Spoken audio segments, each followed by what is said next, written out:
Bonjour ou bonsoir. Nous allons méditer la parole de Dieu aujourd'hui sur l'appel à l'excellence. Le message d'aujourd'hui est un appel que je lance à tous les enfants de Dieu à être excellents dans tous les domaines de leur vie. Pourquoi? Parce que nous constatons que depuis un certain temps, il y a des bien-aimés qui négligent la grâce que Dieu leur a donnée, qui ne mettent pas en valeur les talents que le Seigneur a mis en eux, et ceci ternit notre image. Cela fait en sorte que ceux qui ne connaissent pas Dieu, ils se posent des questions. Mais comment se fait-il que ceux-là qui font profession de servir Dieu sont encore paresseux, négligents, médiocres, etc. dans ce qu'ils font? Alors, je voudrais lancer cet appel à l'excellence à tous les bien-aimés, frères et sœurs, serviteurs de Dieu, ministres de Dieu, parents, époux, épouses, enfants, afin que chacun de nous sache que nous devons refléter la gloire de Dieu dans toute notre conduite. Tout ce que nous faisons doit démontrer aux hommes que nous avons choisi la bonne part, que c'est bien d'être chrétien, que lorsqu'on appartient à Dieu, vraiment on a fait le meilleur choix ici. C'est ça le bien fondé de cet appel à l'excellence que je lance aujourd'hui. Et nous allons d'abord définir qu'est-ce que l'excellence. Dans la première partie de notre message, nous allons définir ce que c'est que l'excellence et montrer le bien fondé. Pourquoi est-ce qu'un enfant de Dieu doit être excellent dans tous les domaines de la vie? Et prochainement, dans une autre vidéo, nous irons encore en profondeur dans les autres aspects de ce message. Donc, premièrement, qu'est-ce que l'excellence? L'excellence, c'est le degré éminent de qualité, le degré de valeur que quelqu'un a pu atteindre dans un certain domaine. Donc, quand on dit de quelque chose que c'est excellent, ça veut dire que c'est au-dessus du niveau commun. Ça veut dire que ça se distingue par sa supériorité, par ses bonnes qualités.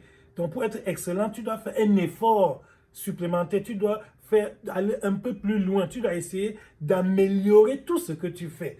Donc, l'excellence est vraiment une nécessité pour un enfant de Dieu parce que nous devons produire la meilleure qualité à notre niveau. Tu dois avoir toujours en toi la soif de surpasser ce que les autres font. Tu ne dois pas aimer les choses passables, les choses négligeables, non, médiocres. Tu dois avoir un désir ardent au fond de toi-même, de te distinguer. Un enfant de Dieu doit se distinguer. En toute chose, il faut qu'on voit que, quand on voit un groupe d'hommes et il y a un chrétien dedans, il faut que ça saute aux yeux, qu'on sache que, bon, voilà, celui-là. Pourquoi? On se pose, mais pourquoi est-ce que lui, sa part sort toujours seul? Ce qu'il fait, vraiment, c'est toujours très bien. On ne voit pas d'anomalie. Et on répond que oui, c'est parce qu'il est enfant de Dieu, c'est parce qu'il est un chrétien. Donc c'est ça la vie d'un enfant de Dieu, être excellent. C'est l'aptitude à faire toutes choses dans de très bonnes conditions. On ne doit pas voir de la négligence dans le travail d'un enfant de Dieu. On ne doit pas voir vraiment du laisser aller. Non. Vous voyez même à l'école, en fin d'année scolaire, on décerne souvent un prix d'excellence au meilleur élève, celui qui s'est distingué plus que les autres élèves. Pas parce qu'il a deux têtes, non, il a la même tête que les autres, mais pendant que certains étaient paresseux et dormaient, il n'a pas été négligent, il s'est appliqué à apprendre ses leçons et s'il s'est distingué et on lui confère un prix d'excellence en fin d'année. Donc ce qu'un chrétien fait doit être de meilleure qualité. Quand on cherche ce qui est de mieux, on doit trouver ça parmi les chrétiens. Tout ce qu'un chrétien fait doit être admirable, merveilleux, supérieur, excellent, très bon. Quand tu agis avec excellence, tu es un chrétien représentatif. C'est-à-dire que même les gens sont fiers de te présenter. Nous voyons l'exemple de Job que Dieu a dit à Satan, as-tu remarqué mon serviteur Job? Il n'y a personne comme lui sur la terre. Il est droit, intègre, il craint Dieu, il se détourne du mal. Donc un vrai enfant de Dieu doit se distinguer, si bien que quand il est là, son comportement fait sa publicité. Lisons la parole de Dieu dans le livre de 2 Corinthiens, chapitre 8, verset 7. 2 Corinthiens, chapitre 8, verset 7. L'apôtre Paul dit aux chrétiens de Corinthe que de même que vous excellez en toutes choses, en foi, en parole, en connaissance, en zèle à tous égards, et dans votre amour pour nous, faites en sorte d'exceller aussi dans cette œuvre de bienfaisance. C'est 2 Corinthiens, chapitre 8, verset 7. Ce verset est très révélateur. Paul est en train d'admirer, féliciter les chrétiens de Corinthe. Pourquoi? Parce qu'ils étaient excellents en toutes choses. Et il énumère quelques domaines dans lesquels il a vu de l'excellence dans la vie des chrétiens de Corinthe. Il dit, ils sont excellents en foi, c'est-à-dire c'est des gens qui ont cru, ils sont fermes dans leur confiance, ils ne chancellent pas, ils ne clochent pas des deux côtés. Non, ils ont cru, ils ont fait un choix définitif. Or, certains chrétiens font comme si la foi est juste un choix provisoire, que ça avait le temps qu'ils vont voir s'ils vont rester ou pas. Non, les chrétiens de Corinthe étaient excellents en foi, en parole. Donc, même leur manière de s'exprimer, on doit reconnaître qu'un chrétien par son langage. On doit savoir que ça sort de la bouche d'un enfant de Dieu. Il y a certaines expressions, il y a certains mots, certaines choses, certaines blagues, certaines plaisanteries qu'on ne doit pas entendre. Ça doit être même nommé parmi les enfants de Dieu. Nous devons être excellents. La parole d'un chrétien doit être une parole sûre, une parole fiable. Quand il dit oui, on sait que c'est oui. Quand il dit non, on sait que c'est non. Quand il dit qu'il n'y a rien, on sait qu'il n'y a rien. Donc, si on vérifie, si on fait même un contrôle, même 10, 4, 20 fois, ce qu'un enfant de Dieu a dit, on verra toujours que c'est exact. C'est vraiment ça, il n'y a rien à retrancher, ni rien à ajouter. C'est ça, ils étaient excellents en parole, excellents en connaissance. Donc, les chrétiens de Corinthe n'avaient pas une connaissance approximative comme beaucoup d'entre nous aujourd'hui, qui disent souvent que, je sais que quelque part dans la Bible, on dit que non, quelque part comment? Josué 1,8 dit que ce livre de la loi ne s'éloigne pas de ta bouche. Médite le jour et nuit pour agir fidèlement selon tout ce qui est écrit. Comment vas-tu être fidèle à quelque chose d'imaginaire? Non. Il faut être versé dans les saintes écritures. Tu dois connaître la parole de Dieu à fond. Tu dois maîtriser au bout des doigts l'écriture pour être en même de citer ça avec exactitude devant les tentations. Quand le diable est venu tenter Jésus dans Matthieu 4, Jésus lui a dit, il est écrit, et c'était exact ce que Jésus disait. Donc, ceux de Corinthe étaient excellents en connaissance et même en zèle. Ils étaient excellents même dans leur zèle. Ce n'étaient pas des gens mous, des gens timides, des gens peureux, des gens lâches. Non, ils étaient très zélés pour l'œuvre de Dieu. C'est ça l'excellence que la parole de Dieu attend de nous. Et Paul dit qu'ils sont excellents en tous égards, même dans leur amour pour leur serviteur Paul. Ils étaient excellents dans la manière dont ils affectionnaient l'apôtre Paul. C'est en se basant sur ces éléments d'excellence qu'il a vus sur eux, que Paul leur dit que, ok, maintenant qu'on est en train de contribuer de l'argent, des moyens pour aider nos frères en Judée qui sont frappés par la sécheresse, faites aussi votre contribution de manière excellente. C'est ça qu'un enfant de Dieu doit être excellent en toutes choses, dans tous les domaines de la vie. C'est ce que Paul nous recommande dans 2 Corinthiens 8. Ça veut dire que si tu pries, prie avec excellence. Ne fais pas des prières légères, des prières négligentes. Parle à Dieu. Dans Jacques 5,10, la Bible dit que Élie était un homme de la même nature que nous. Mais il a prié avec ferveur. Dieu l'a exaucé. Donc, la prière fervente d'un juste est une très grande et efficace. Donc, si c'est la prière que tu as choisie, ok, prie avec excellence jusqu'à obtenir l'exaucement. Si tu veux chanter, chante avec excellence. Vraiment, que tu cultives ta voix. Travaille. Tu as peut-être ce talent de chanter, d'être chanteur ou choriste. C'est bien. Mais ne le fais pas malgré toi, juste quand tu n'as plus rien à faire. Non.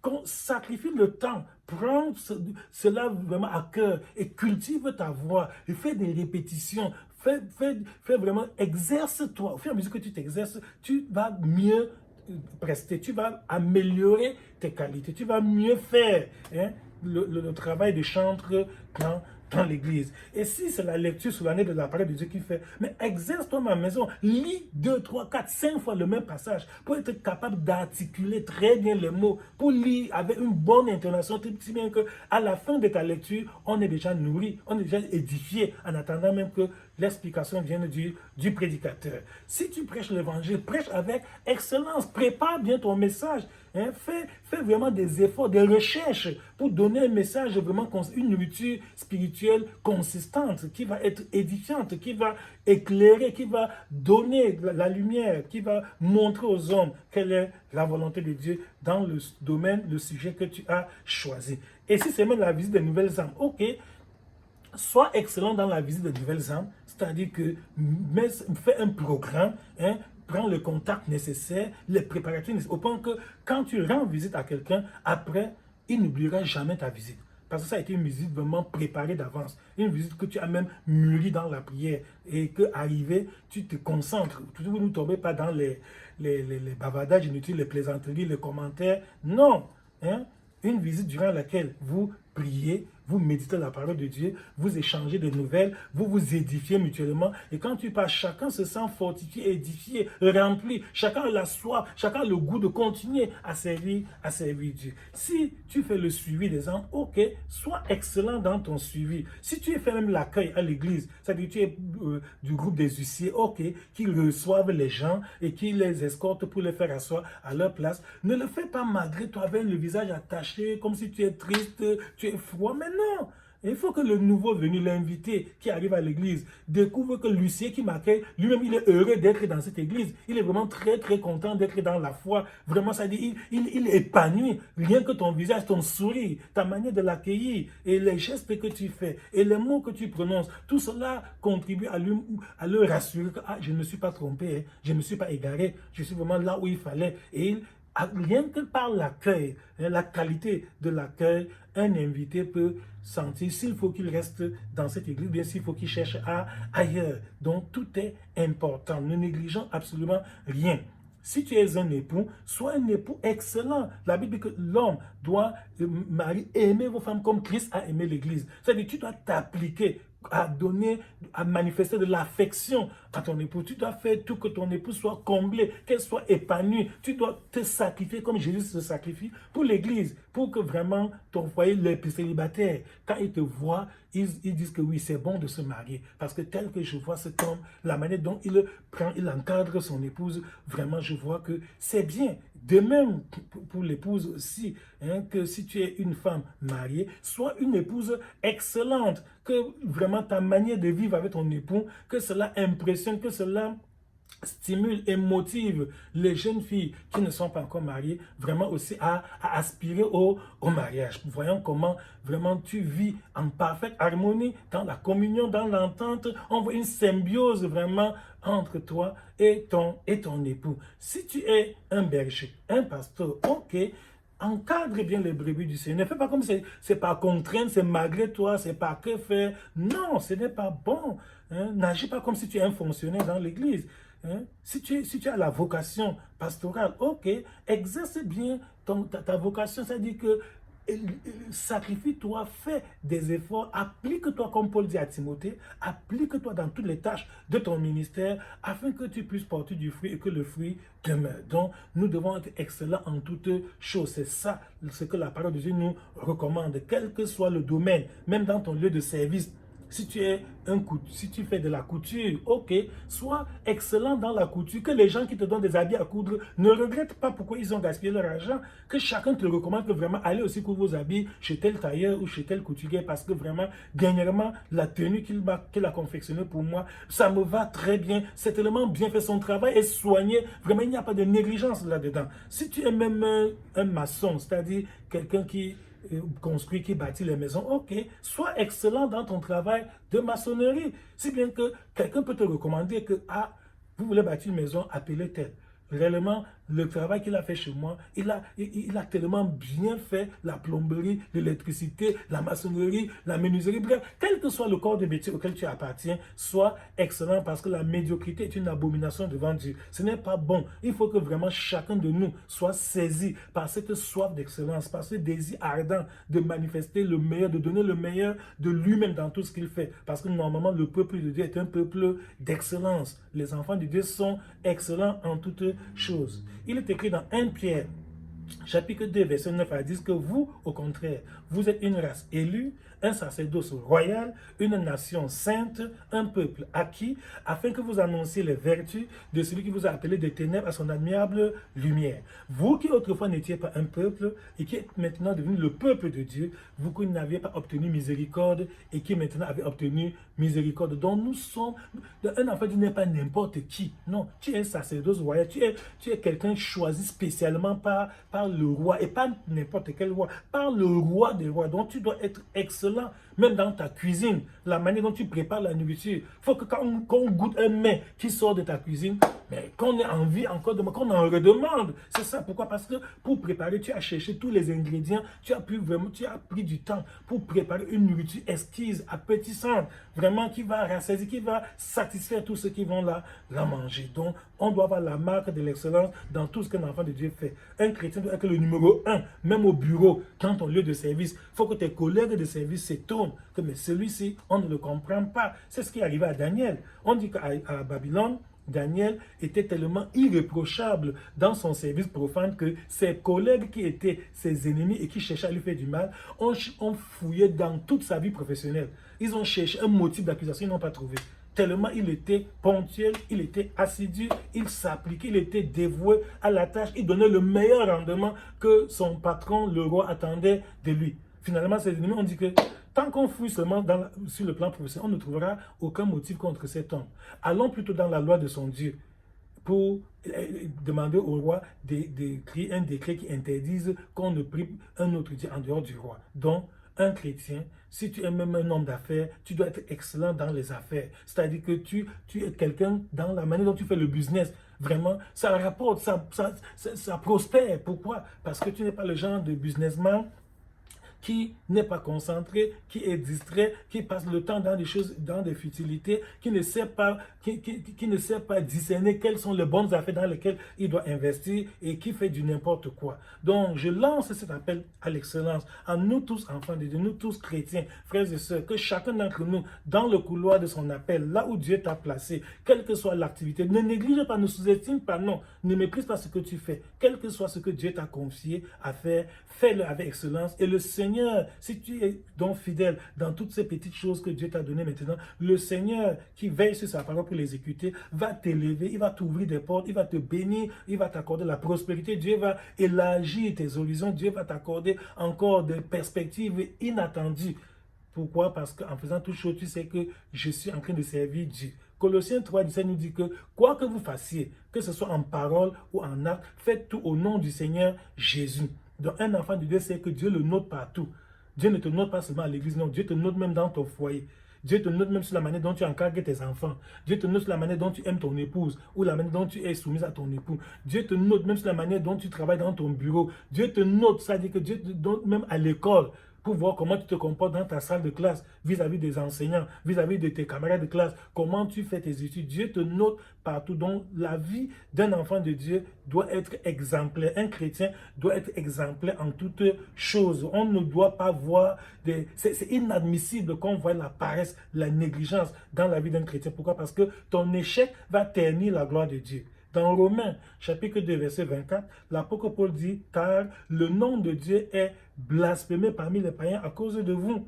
Vous voyez? Donc, quand tu te comportes mal, avec désinvolture, avec négligence, tu es dans le désordre total, tout est sale chez toi, rien n'est ordonné, tout est pêle-mêle, ça discrédite même notre milieu.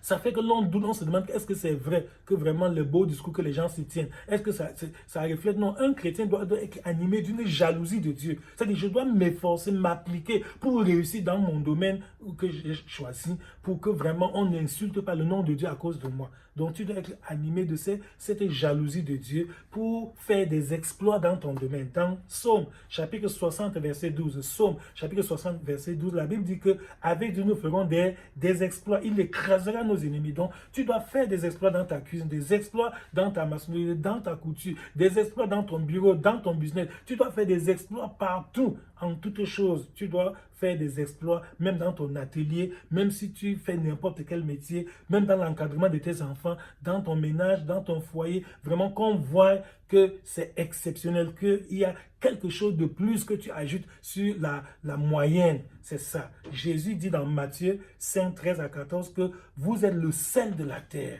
Alléluia. Nous sommes la lumière du monde. C'est-à-dire que ta vie doit assaisonner. Le sel, c'est ce qui donne la saveur. Donc ta présence doit ôter la tristesse, l'échec, toutes les mauvaises choses. Ta présence doit apporter quelque chose de meilleur, d'agréable, de bon. Ce qu'on cherche partout, on ne trouve pas.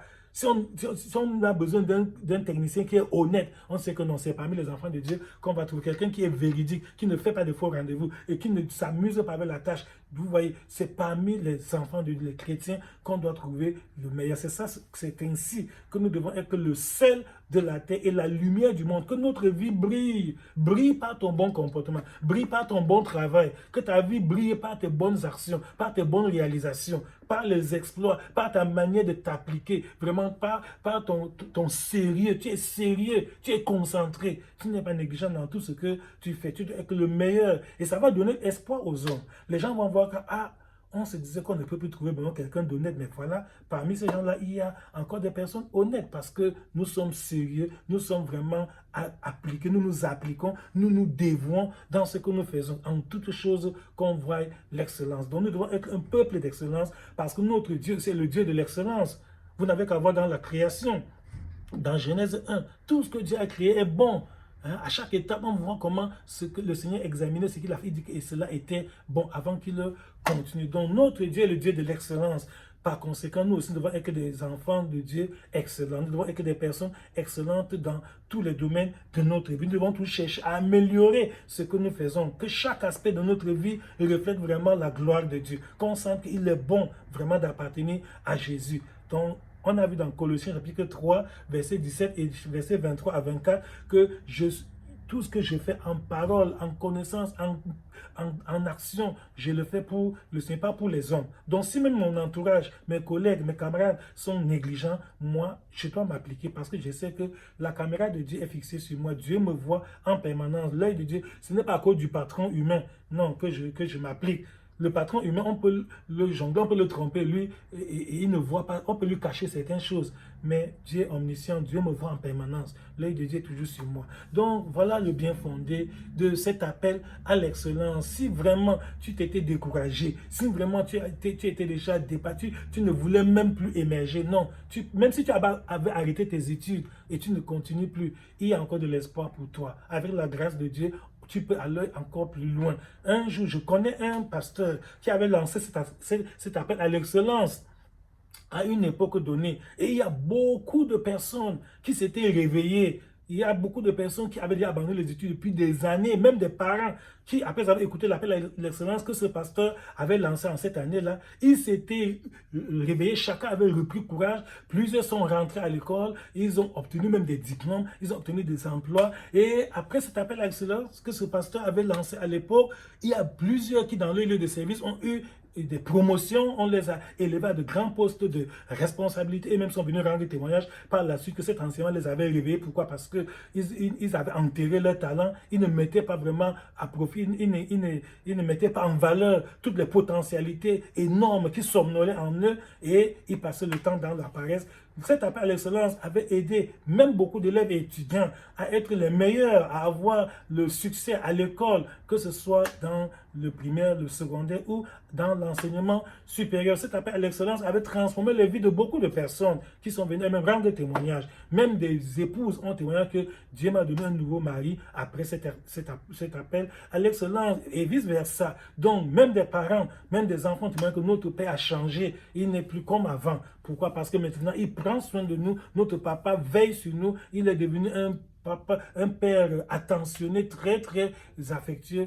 Et à cause de cela, la famille, grâce à cela plutôt, la famille a expérimenté des moments heureux, a vu des moments vraiment très, très, très, très, très inoubliables.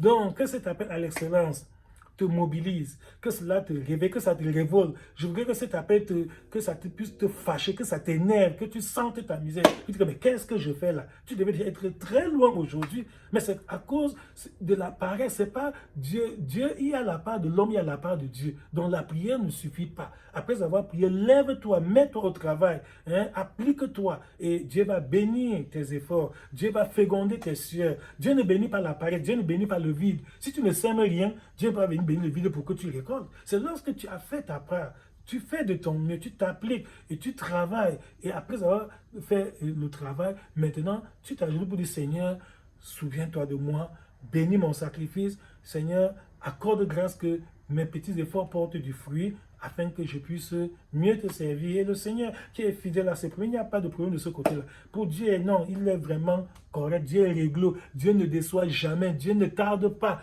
Dieu veille lui-même sur ce qu'il a déclaré pour l'exécuter. Donc, prends un nouveau départ et d'ici quelques temps, tu rendras aussi témoignage comme d'autres personnes l'ont fait dans le passé que l'appel à l'excellence t'a motivé, ça t'a mobilisé, ça t'a éclairé, ça t'a élargi les horizons. Tu as vu encore que tu pouvais aller encore plus loin, que même si quel que soit ton âge, même si tu es déjà vieux, non, tu peux encore améliorer, tu peux encore laisser une trace, une marque indélébile, tu peux encore laisser un très bon souvenir avant de partir. Donc, quel que soit ton âge, quel que soit ton niveau intellectuel, même si tu n'as pas de grand diplôme, non. L'excellence n'est pas une affaire, n'est pas fonction des diplômes. L'excellence est un état d'esprit. C'est-à-dire que quand quelqu'un est excellent, a vraiment cette soif de servir Dieu, de faire la volonté de Dieu, le Seigneur lui-même va te bénir. Et dans ton domaine, quel que soit le genre d'activité que tu exerces, on va te distinguer, on verra un plus, il y aura une amélioration, tes progrès seront évidents et la grâce de Dieu va couler. Le Seigneur va ouvrir pour toi les écluses des cieux. Dieu va bénir tes petits efforts. Le Seigneur va fructifier tout ce que tu sèmes. Dieu va accorder grâce, que de nouvelles portes te soient ouvertes. Le Seigneur va élargir tes horizons. La grâce de Dieu va vraiment t'accorder de nouvelles opportunités et tu iras de gloire en gloire, de victoire en victoire, de joie en joie. Toi-même, tu seras heureux de voir comment ta vie a changé et le Seigneur en sera glorifié. Que cet appel à l'excellence ne te laisse pas indifférent. Que cet appel à l'excellence te fasse voir combien tu as longtemps dormi, longtemps perdu, gaspillé un temps précieux. Que cet appel à l'excellence vraiment te mobilise, te révolte, que ça te réchauffe, que cela vraiment t'excite à te lever et à faire quelque chose de mieux, à faire des exploits pour la gloire de Dieu. Que cet appel à l'excellence laisse un souvenir inoubliable dans ta vie. Que cet appel à l'excellence t'amène à servir Dieu dans une nouvelle dimension. Que cet appel à l'excellence t'amène à vivre dans ton foyer, dans ta famille, dans ta maison, dans ton lieu de service. Que tout le monde découvre une nouvelle personne. Que tout le monde dise que même ton épouse dit que Dieu m'a donné un nouveau mari après l'appel à l'excellence, que l'homme aussi dit que Dieu m'a donné une nouvelle épouse après cet appel à l'excellence, que même ton patron dans ton lieu dit que vraiment j'ai un nouvel employé, j'ai un nouveau collaborateur meilleur que le précédent grâce à cet appel à l'excellence, que dans tous les domaines, que ton témoignage ne tarde pas et tu verras que c'est toi-même qui en seras le premier bénéficiaire et au-delà de toi, la gloire de Dieu va resplendir. Que cet appel à l'excellence te mobilise et puisse t'aider à faire mieux, à aller plus loin avec le Seigneur Jésus-Christ. Que cette grâce soit ton passage, que cette grâce te localise, que cette grâce te transforme, que la grâce de cette parole puisse t'aider, que cela décuple tes efforts, que cela puisse mobiliser tes énergies, que tout ton être tout entier soit mis au travail afin que la gloire de Dieu se resplendisse sur toi. Tu peux aller encore plus loin. Tu peux faire mieux que tout ce que tu as fait jusqu'à présent. Tu peux encore améliorer tes conditions de vie. Tu peux sortir de ta situation actuelle. Tu peux encore émerger. Tu peux encore progresser. C'est-à-dire, il y a encore beaucoup.